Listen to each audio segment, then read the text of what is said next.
Welcome to Sociology Vibes, where we simplify challenging ideas into easy to understand insights. Today, our focus is on the sociological definition of social facts. Social facts as a concept was first introduced by French sociologist Emile Durkheim.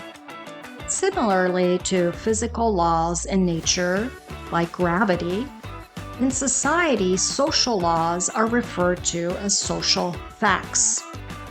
Durkheim explained that social facts are social forces that, while external to us, nevertheless influence, control, or constrain us.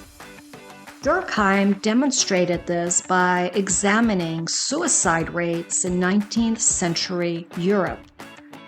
Contrary to the popular view that suicide or taking one's own life is one of the most individualistic acts a person can do, Durkheim found that there were social forces in play that sway behaviors.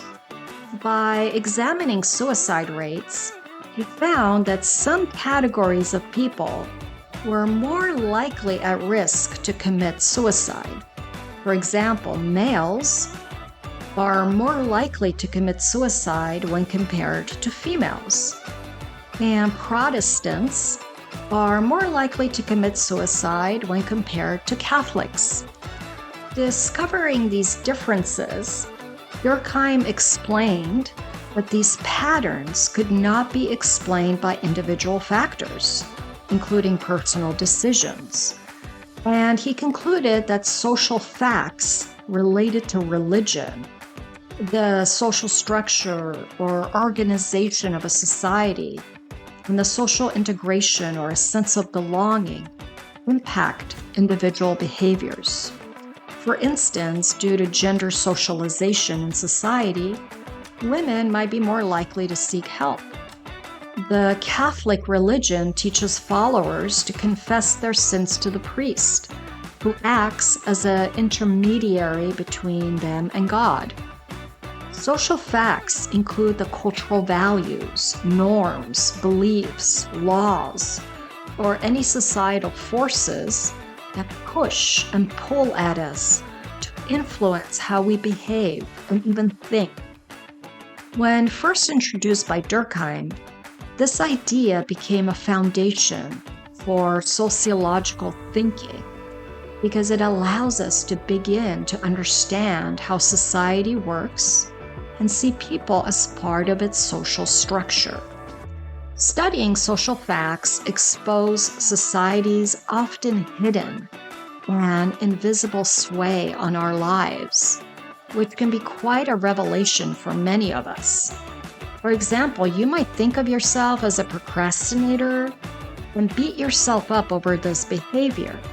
However, procrastination is common among students, which might be for reasons that have very little to do with personality traits and more to do with how the education system works.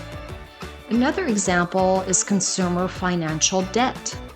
During the winter holidays, gift giving is a norm in American culture, and people are encouraged to spend money starting months before the actual holiday.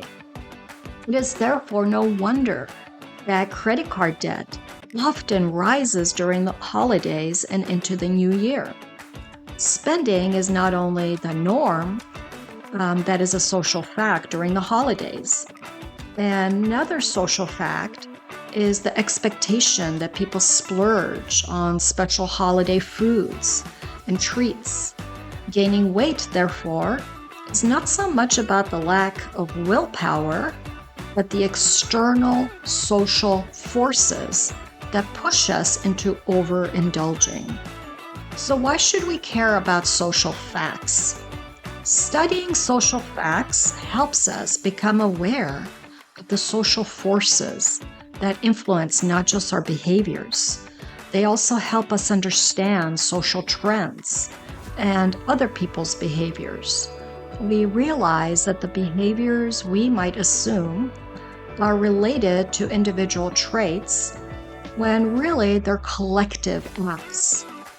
This understanding shifts our perspective and makes it much easier to make predictions about society, groups, and people. And this makes sociology fascinating, don't you think? Thank you for watching. Be sure to comment below with your thoughts, questions, or any topics you'd like us to explore next. Let's keep the conversation going and our community growing. See you in the next Sociology Vibes video.